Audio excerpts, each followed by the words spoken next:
Good morning to all. Welcome to the TSN school. Today I am going to explain class 6 science chapter number 15 air around us. We have learned in chapter 9 that all living things require air. But have you ever seen air? Chapter number 9 में हमने पढ़ा है कि सभी को जीवित रहने के लिए वायु की आवश्यकता होती है, लेकिन क्या आप में से किसी ने वायु को देखा है, एयर को देखा है? You might not have seen air but surely you must have felt it's presence in so many ways. आपने यकीनन हवा को नहीं देखा होगा, लेकिन आपने उसे अनुभव जरूर किया होगा।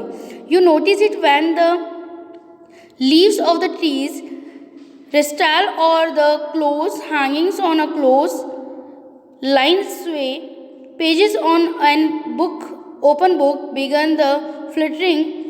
When the fan is switched on, the moving air makes it possible for you to fly your kite.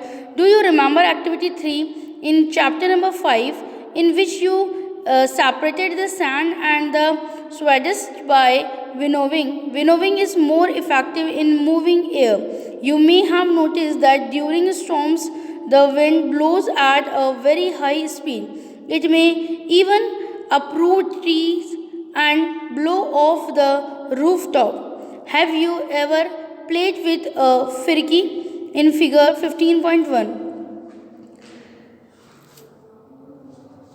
आपने यकीनन अनुभव किया होगा जब पेड़ की पत्तियां खड़खड़ाती हैं, कपड़े सुखाने वाले तार पर लटके कपड़े धीरे धीरे हिलते हैं या पंखे के चालू होने पर खुली पुस्तक के पृष्ठ आवाज़ करने लगते हैं। वायु के बहने के कारण ही हमारे लिए पॉसिबल है पतंग को उड़ाना। और यदि आपको याद होगा तो लेसन नंबर 5 के अंदर अपने एक्टिविटी नंबर 3 किया था, जिसमें रेत और बुरादे को अलग किया गया था। तो वो विधि कौन सी थी? विनोइंग विधि थी, और उसमें हमने रेत और बुरादे को अलग किया गया था। इसके अलावा जब हम ये मेथड यूज़ करते हैं तो बहती हुई वायु अगर होती है, यानी कि अगर हवा चल रही है, तो उस समय यह मेथड बहुत ज़्यादा इफ़ेक्टिव होता है। इसके अलावा यदि आपने ध्यान दिया है तो तूफानों के समय वायु बहुत तेज़ गति से चलने लगती है। कभी कभी तो यह हवा इतनी तेज़ चलती है कि पेड़ों को ही उखाड़ देती है तथा छतों के ऊपरी हिस्सों को भी उड़ाकर ले जाती है। और लास्ट के अंदर यहाँ बताया गया है इन 15.1 फिगर के अंदर, आपने कहीं फिरकी देखी है बेटे? तो फिरकी किस तरीके से होती है? ये जो यहाँ पे आपको डायग्राम दिखाया गया है, ठीक ऐसी होती है। Now we are doing the activity number 1. Let us make a फिरकी of our own following the instruction shown in figure 15.2. Hold the stick of the firki and place it in a different direction in an open area. Move it a little back and forth. Observe what happens. Does the firki rotate? What makes a firki rotate? Moving air is not it. तो यदि आपने फिरकी देखी है तो अब क्या करें, आप अपने लिए एक फिरकी बना लें और उस फिरकी को हम एक डंडी के ऊपर अटैच कर देंगे, और उसके बाद में हम उसे खुली दिशा के अंदर, मतलब खुले क्षेत्र के अंदर अलग अलग साइड के अंदर लेके जाएंगे। इसे थोड़ा सा आगे पीछे करते हैं तो हमें क्या दिखता है कि फिरकी घूमती है। और फिरकी को कौन घुमाता है? इसे कोई हवा घुमा रही है, हम तो नहीं घुमा रहे ना, लेकिन फिर भी फिरकी घूम रही है। दैट मीन्स कि हवा है और हवा की वजह से ही ये जो फिरकी है ये घूम रही है। Have you seen a weathercock? It shows the direction in which the air is moving at the place. क्या आपने कभी भी ये 15.3 के अंदर जो वेदरकॉक दिया है, क्या आपने ये कभी देखा है? तो ये हमेशा किस जगह पर रुकता है? इसमें जो एरो का निशान आप देख रहे हैं, तो वो एरो की साइड कहाँ पर रुकती है बेटे? वो हमें हवा की दिशा को बताती है। 15.1 में बताया है in air present everywhere around अस। क्या वास्तव में हवा हमारे चारों तरफ प्रेजेंट है? तो हम क्या करें, अपनी क्लोज योर फेस, आप अपनी मुट्ठी को बंद करें। And what do you have in it? आपकी मुट्ठी में क्या है? नथिंग, कुछ नहीं। Try the following activity to find out. तो हम लोग एक एक्टिविटी करते हैं। Now activity 2, take in empty glass bottle. Is it really empty or does it have something inside? Turn it upside down. Is something inside it now?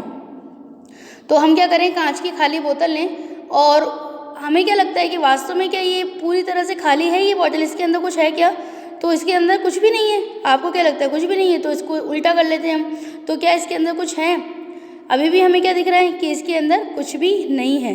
चलो activity को आगे बढ़ाते हैं। अब क्या कह रहे हैं कि now dip the open mouth of the bottle into the bucket filled with water as shown in figure 15.4। अब आप एक बकेट लीजिए, उसके अंदर पानी भरिए, ठीक है। अब हमें क्या करना है?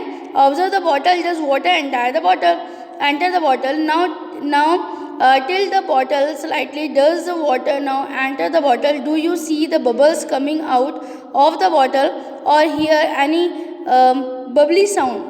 Can you now guess what was the bottle? इसके बाद में हमें क्या करना है? अब जो हमने बॉटल है हमारे पास में, उसको जो उसका ओपन जो पार्ट है, जो उसका मुंह है, वहाँ से पानी के अंदर हमें उसे डिप करना स्टार्ट करना है, ठीक है। अब हम क्या करना है? बॉटल को हमें ध्यान से देखना है। जैसे जैसे बॉटल के अंदर पानी जाता है, तो वैसे क्या होता है कि उसके अंदर वहाँ से कुछ बुलबुले हमें आते हुए दिखाई देते हैं। तो थोड़ा सा अगर हम लोग तिरछा करें बॉटल को, तो हमें ये बुलबुले बाहर आते हुए दिखाई देंगे। और अगर हम ध्यान से सुने तो हमें उसका साउंड भी सुनाई देता है, बुदबुदाहट सुनाई देती है।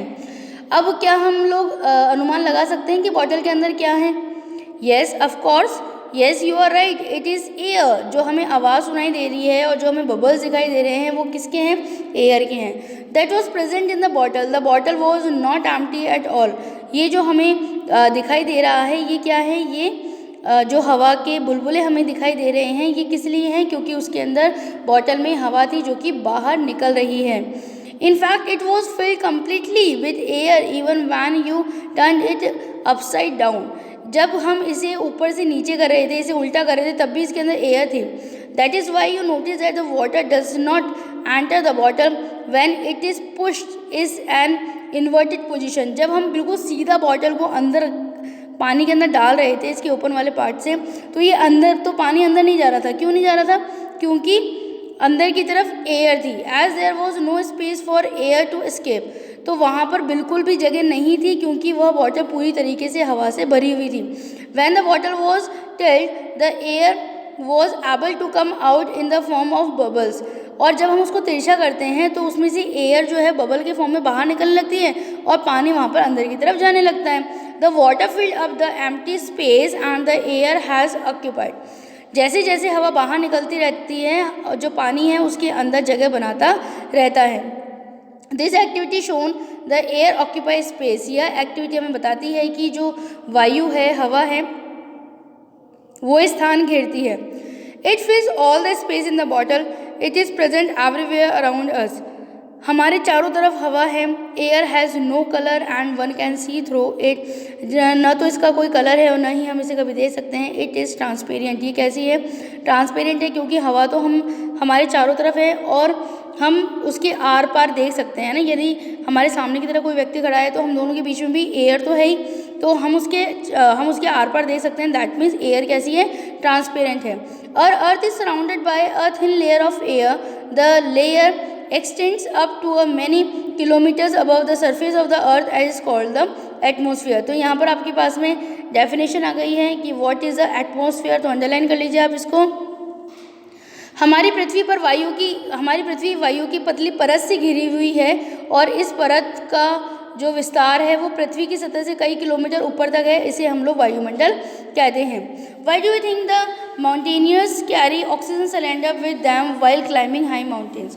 आपको क्या लगता है कि जो पर्वतारोही होते हैं, जब वह नीचे से ऊपर की तरफ जाते हैं, जब वो चढ़ाई करते हैं पहाड़ पर, तो वो ऑक्सीजन का सिलेंडर क्यों रहते हैं अपने साथ में? तो उसकी स्टडी भी हम आगे करते हैं। 15.2 what is the air made up of. तो यहाँ पर ये बताया गया है कि हवा जो है वो किससे बनी हुई होती है। उससे पहले मैं आपको एक्सप्लेन कर दूं कि जब पर्वतारोही नीचे से ऊपर की तरफ जाते हैं तो ऊंचाई के ऊपर जाते जाते जो हवा है, जो एयर है, जो ऑक्सीजन लेवल है, वो ऑक्सीजन लेवल कम होता जाता है। समझे? मतलब पृथ्वी से बिल्कुल अड़ाकर एयर जो है वहाँ पर ऑक्सीजन लेवल ज़्यादा है। जैसे जैसे इसकी ऊंचाई बढ़ती जाती है, एटमॉस्फेयर में जैसे जैसे ऊंचाई बढ़ती जाती है, वैसे वैसे जो ऑक्सीजन है उसका लेवल भी कम होता जाता है। इसलिए बहुत ऊंचे पहाड़ों पर जब पर्वतारोही जाते हैं तो वो अपने साथ में ऑक्सीजन का सिलेंडर कैरी करके रखते हैं ताकि उन्हें सांस लेने में कोई परेशानी ना आए। नेक्स्ट है हमारे पास में कि एयर किससे बनी होती है। Until the 18th centuries people thought the air was just one substance. 18वीं शताब्दी के लोग सोचते थे कि जो वायु है, जो हवा है, वो केवल एक ही पदार्थ की बनी हुई है। But experiments have proved that it is really not so. लेकिन बहुत सारे एक्सपेरिमेंट हुए और उससे यह सिद्ध हुआ, उन प्रयोगों से यह सिद्ध हुआ कि नहीं, वास्तव में ऐसा नहीं है कि हवा जो है वो एक कंपोनेंट से बनी हुई नहीं होती है। Air is a mixture of the many gases. What kind of mixture is it? Let us find out about some of the major components of the mixture one by one. इसके बाद में आगे बताया जाता है कि जो एयर है वो बहुत सारे कंपोनेंट्स से मिलकर बनी हुई है, बहुत सारे अवयवों से मिलकर बनी हुई है, या हम ये कह सकते हैं कि एयर जो है वो बहुत सारे कंपोनेंट्स का मिक्सचर है। वाटर वेपर, इसके बाद में है जल वॉश। We have learned earlier that the air contains water vapour. We also saw that when air comes in contact with a cool surface it condense and dropped of water appear on the cool surface. The presence of the water vapour in air is the important for the water cycle in nature. जलवाष्प, ये हम पहले ही जो previous chapter उसमें हम लोगों ने study की है कि वायु में जलवाष्प विद्यमान होती है। हमने ये देखा है कि जब वायु किसी ठंडे किसी कूल जो पार्ट है ना, जो ठंडा पार्ट है, ठंडी सरफेस जो है, जब उसे संपर्क में आती है तो वही जलवाष्प जो है वो ठंडी होकर कंडेंस हो जाती है, संघनित हो जाती है और जल की बूंदें ठंडे पृष्ठ पर हमें दिखाई देती हैं। और प्रकृति जो नेचर का जो वाटर साइकिल है वो भी जलवाष्प की उपस्थिति की वजह से ही संपन्न हो पाता है। नाउ एक्टिविटी नंबर 3 है हमारे पास oxygen in the presence of your teacher. Fix 2 small candles of the same size in the middle of the 2 shallow containers. So now fill the containers with some water, light the candles and then cover each one of them with an inverted glass. ये देखिए आप figure 15.6 के अंदर जिस तरीके से बताया गया है उस तरीके से हमें दो पात्र लेने हैं हमें, और उसके अंदर हमें क्या करना है, जो 2 मोमबत्ती है, जो कैंडल है, वो हमें उसके बिल्कुल बीचों बीच में लगा देनी है। उसके बाद में हमें उसमें थोड़ा पानी डालना है और उन कैंडल्स के ऊपर हमें, जैसे कि डायग्राम में दिखाया गया है, वैसे हमें जो ग्लास है वो उल्टा रख देना है। अब हमें ये ध्यान रखना है कि जो हम ग्लास ले रहे हैं उनमें से एक गिलास बड़ा होना चाहिए और एक गिलास छोटा होना चाहिए। Do the candles observe carefully what happens to the burning candles and the water level. अब बहुत ध्यान से देखें कि जब कैंडल जलती है तब क्या होता है। Do the candles continue to burn, go off, does the level of the water inside glasses remain the same. The burning of the candle must be due to the presence of the some components of the air, is not it? Do you find any difference in your observation with the 2 glasses of a different height? What can be the reason for this? जब हम उनको observe करते हैं तो हमें क्या देखते हैं कि मोमबत्ती जलती रहती है, बुझ जाती है। तो और क्या गिलास के अंदर का जल जो वाटर लेवल है क्या वो एक जैसा रहता है? तो हम देखते हैं कि जो कैंडल्स हैं वो तो बर्न होती रहती है, वो जलती रहती हैं।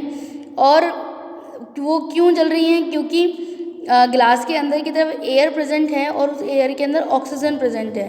तो जब हम लोगों ने 2 अलग अलग लंबाई वाले जो हम लोगों ने ग्लास लिए हैं तो वो इसलिए कि अंतर क्या आता है उसके अंदर, अंतर ये आता है कि जो छोटा वाला ग्लास है वो कुछ समय बाद में ही वो बर्न, जो कैंडल है उसके अंदर वो बर्न होना बंद हो जाती है, दूसरे वाले की थोड़ी ज़्यादा देर तक चलती है। और क्या ऑब्जर्वेशन आते हैं वो भी हम आगे स्टडी करते हैं। तो आइए आगे दिया हुआ है कि burning can occur only the presence of the oxygen. जो बर्निंग का प्रोसेस है वो केवल ऑक्सीजन की उपस्थिति में ही होता है। We see that the 1 component of the air is oxygen. Now the amount of the air and hence its oxygen components inside each glass in our experiment is limited.